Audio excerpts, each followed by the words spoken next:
দেশের বিভিন্ন অঞ্চলে এখনও টিকে আছে শত বছরের পুরনো ঐতিহ্যবাহী হাট বাজার। আসসালামু আলাইকুম। আজকে আমি আপনাদের দেখাবো টাঙ্গাইলের সবচেয়ে বড় একটি হাট এবং গরুর হাট। এরই একটি টাঙ্গাইলের করটিয়া গরুর হাট। প্রায় 2 শতাব্দীর ইতিহাস নিয়ে এই হাটে প্রতি সপ্তাহের বৃহস্পতিবার জমে ওঠে পশু কেনাবেচা। টাঙ্গাইল শহর থেকে প্রায় 7 কিলোমিটার দূরে অবস্থিত ঐতিহ্যবাহী করটিয়া গরুর হাট। সপ্তাহের বৃহস্পতিবার এই হাটটি বসে। সকাল থেকেই দেশের বিভিন্ন এলাকা থেকে খামারি ও ব্যবসায়ীরা গরু নিয়ে হাজির হন এই হাটে। ছোট মাঝারি থেকে শুরু করে বড় আকৃতির বিভিন্ন জাতের গরু নিয়ে বসে থাকেন বিক্রেতারা।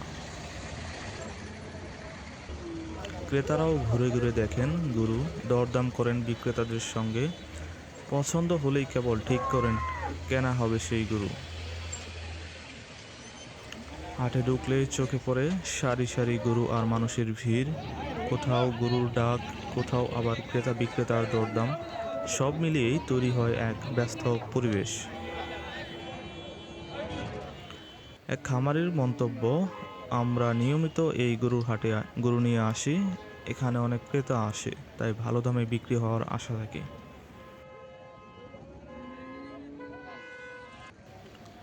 শুধু স্থানীয় খামারি নয়, দূর দূরান্ত থেকে অনেক ব্যবসায়ী এখানে গরু নিয়ে আসেন। বড় এই হাটে ক্রেতা বেশি থাকায় বিক্রির সম্ভাবনাও বেশি থাকে। এবং এর মাঝে আমাদের ভিডিওটি শেষ হয়ে গেল। আশা করি আমাদের চ্যানেলটি সাবস্ক্রাইব করে পাশেই থাকবেন পরবর্তীতে এরকম সুন্দর সুন্দর গ্রামীণ হাট বাজারের ভিডিও দেখার জন্য। ধন্যবাদ সকলকে।